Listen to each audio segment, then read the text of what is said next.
ഹരേ കൃഷ്ണ. എല്ലാവർക്കും മാധവത്തിലേക്ക് സ്വാഗതം.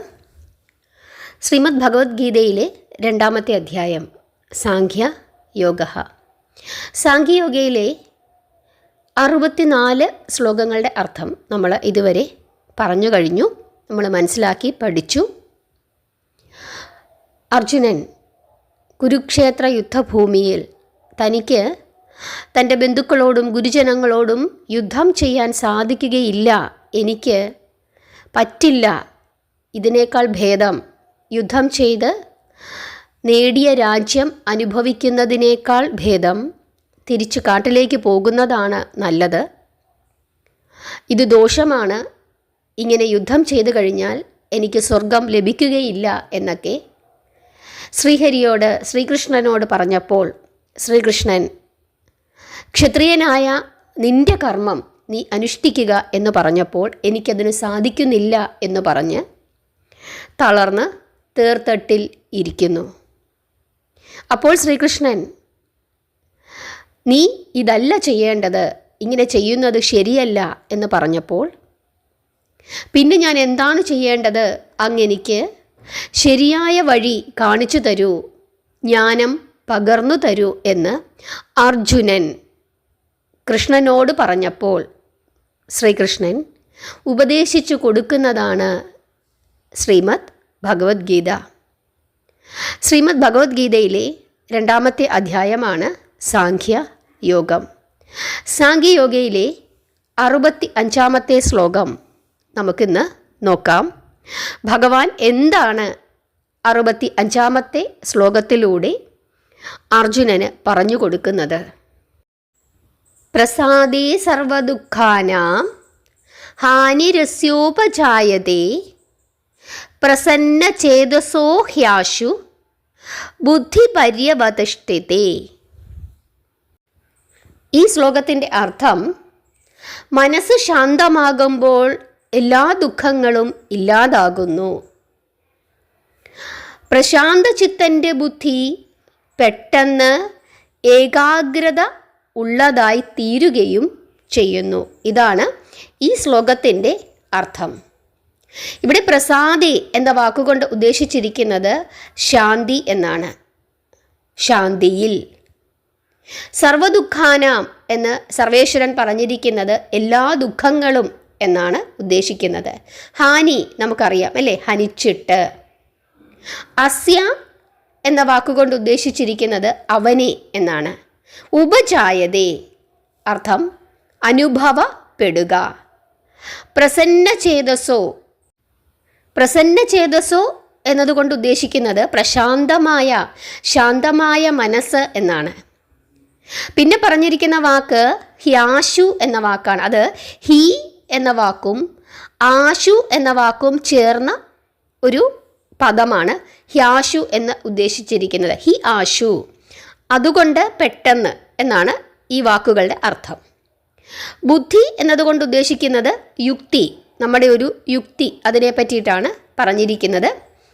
പര്യവതിഷ്ഠതോ, അതിൻ്റെ അർത്ഥം ഏകാഗ്രതയുള്ള എന്നാണ്.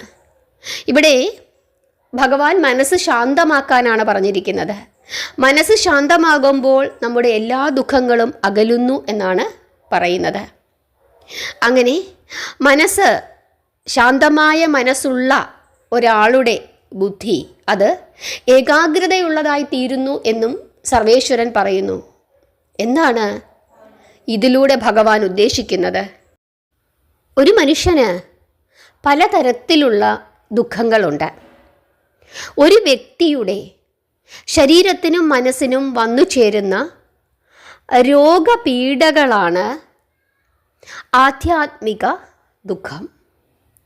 മറ്റു ജന്തുക്കളിൽ നിന്നും, അതുപോലെ അഗ്നി, കാറ്റ്, വെള്ളം, ഭൂമി ഇവയിൽ നിന്നുമുണ്ടാകുന്ന ദുഃഖങ്ങളാണ് ആദി ഭൗതിക ദുഃഖങ്ങൾ. അതുപോലെ അവിചാരിതമായി വന്നു ചേരുന്ന ആപത്തുകളാണ് ആദി ദൈവിക ദുഃഖം. ആത്മബോധമുണ്ടായി മനസ്സ് പ്രസന്നമാക്കുന്ന ആളിന് ഈ മൂന്ന് ദുഃഖങ്ങളിൽ നിന്നും മോചനം ലഭിക്കുന്നു എന്നാണ് പറയുന്നത്. അതായത് നമുക്ക് നമ്മുടെ ജീവിതത്തിൽ ഒരുപാട് ദുഃഖങ്ങൾ ഉണ്ടാകും. അത് പലതരത്തിലായിരിക്കും. ശരീരത്തിനും മനസ്സിനും രോഗങ്ങൾ ഉണ്ടാകാം. എനിക്ക് രോഗം വന്നു എന്ന് കരുതിയിട്ട് നമുക്കെന്തുണ്ടാകും? ദുഃഖമുണ്ടാകും.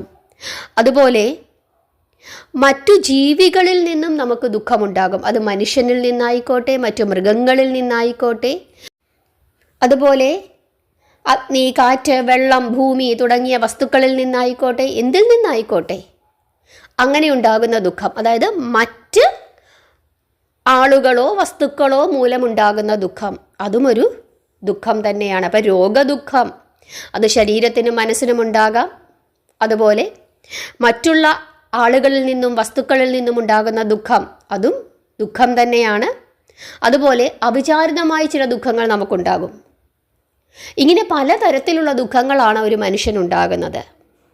അതെല്ലാം, അങ്ങനെയുള്ള ദുഃഖങ്ങളെല്ലാം മനസ്സ് ശാന്തമാക്കി അതൊക്കെ ഈശ്വര കൽപ്പിതമാണ് എന്ന് ചിന്തിച്ച് ഇരുന്നു കഴിഞ്ഞാൽ മനസ്സിന് സമാധാനമെങ്കിലും ഉണ്ടാകും എന്നാണ് പറയുന്നത്. അതായത് ഇതിനെയൊക്കെ പറ്റി ഇങ്ങനെ ഓർത്ത് ആദി പിടിച്ച് വിഷമിച്ച് വീണ്ടും വീണ്ടും നമ്മുടെ ശരീരത്തിനും മനസ്സിനും രോഗമുണ്ടാക്കുകയോ അതല്ലെങ്കിൽ തനിക്ക് ദുഃഖമുണ്ടാക്കുന്നവരെ തേടിപ്പിടിച്ച് അവരെ ഉപദ്രവിക്കാനോ ഒക്കെ പോകുന്നത്, അത് ഒരു മനുഷ്യനെ അവൻ്റെ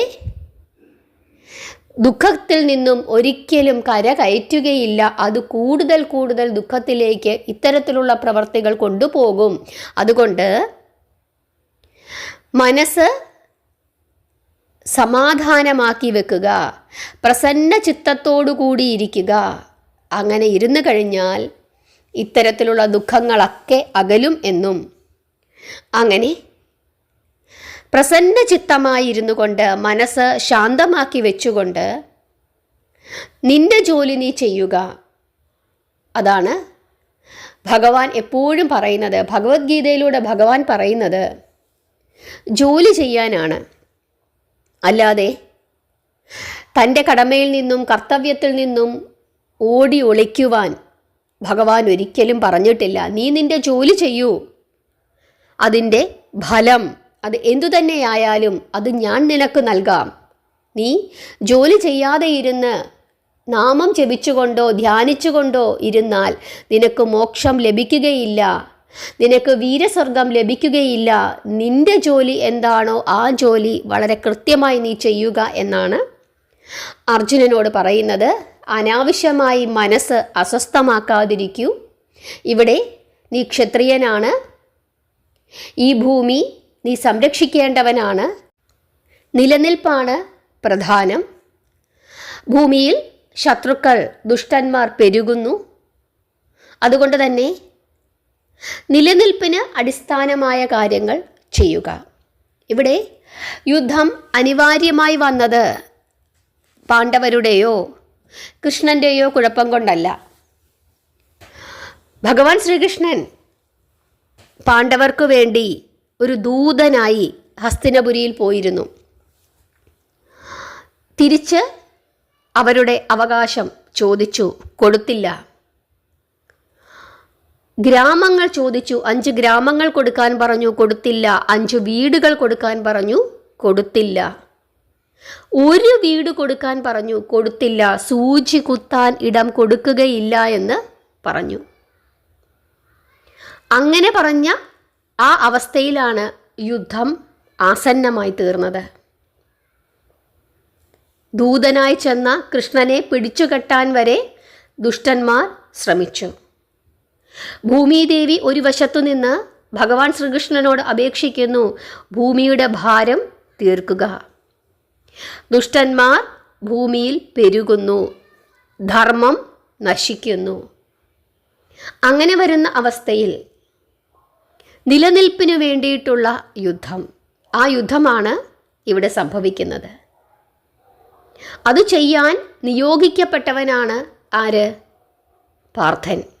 ആ പാർത്ഥൻ അത് ചെയ്യാതെ തൻ്റെ കടമകളിൽ നിന്നും കർത്തവ്യങ്ങളിൽ നിന്നും ഒഴിഞ്ഞു മാറി കാട്ടിൽ പോയിരുന്ന് തപസ് ചെയ്തോളാം എന്ന് പറഞ്ഞ പാർത്ഥനോടാണ് നീ നിൻ്റെ മനസ്സ് ശാന്തമാക്കി വെക്കൂ. ശാന്തമായ മനസ്സോടുകൂടി ഇരുന്ന് ചിന്തിച്ചാൽ മാത്രമേ ദുഃഖങ്ങളിൽ നിന്നും ഒഴിയാൻ സാധിക്കുകയുള്ളൂ. അങ്ങനെ ശാന്തമായ മനസ്സോടുകൂടി നീ ചിന്തിക്കൂ. അങ്ങനെയുള്ളവന് സർവ്വദുഃഖങ്ങളും ഒഴിയും എന്ന് സർവേശ്വരൻ അർജുനനോട് പറഞ്ഞു കൊടുക്കുന്നു. നമ്മളെല്ലാവരും ചിന്തിക്കേണ്ടുന്ന കാര്യമാണ്. എന്തു തന്നെ നമ്മുടെ ജീവിതത്തിൽ ദുരിതങ്ങൾ ഉണ്ടായാലും കുറച്ച് സമയം നമ്മൾ ശാന്തമായിരുന്ന് നമ്മുടെ മനസ്സിനെ സമാധാനപ്പെടുത്തുക. സമാധാനമുണ്ടെങ്കിൽ ഒരു പരിധിവരെ നമ്മുടെ ദുഃഖം കുറയ്ക്കാനായിട്ട് സാധിക്കും. എന്തുതന്നെ നമ്മുടെ ജീവിതത്തിൽ ദുഃഖങ്ങൾ ഉണ്ടായാലും അതൊക്കെ ഈശ്വര കൽപ്പിതമാണ് എന്ന് കരുതി മനസ്സ് ശാന്തമാക്കി വെച്ചാൽ ഒരു പരിധിവരെ ആ ദുഃഖങ്ങളിൽ നിന്നും ഒഴിഞ്ഞു നിൽക്കാനും അതിൽ ഒരു പരിഹാരം കണ്ടെത്താനും നമുക്ക് സാധിക്കും. മനസ്സിന് ശാന്തത ഇല്ലാതെ വരുമ്പോഴാണ് പെട്ടെന്നുള്ള ആവേശത്തിൽ പലരും കൊലപാതകികൾ ആയി മാറുന്നതും അതുപോലെ ആത്മഹത്യ ചെയ്യുന്നതും. അങ്ങനെ പാടില്ല. മനസ്സിന് നിയന്ത്രണം ഉണ്ടാകണമെന്നാണ് ഭഗവാൻ ഇവിടെ പറയുന്നത്. നിങ്ങൾക്ക് ഈ ശ്ലോകത്തിൻ്റെ അർത്ഥം മനസ്സിലായി എന്ന് വിശ്വസിക്കുന്നു. നാമം ജപിക്കുക. എല്ലാവരെയും ഭഗവാൻ അനുഗ്രഹിക്കട്ടെ. ഹരേ കൃഷ്ണ.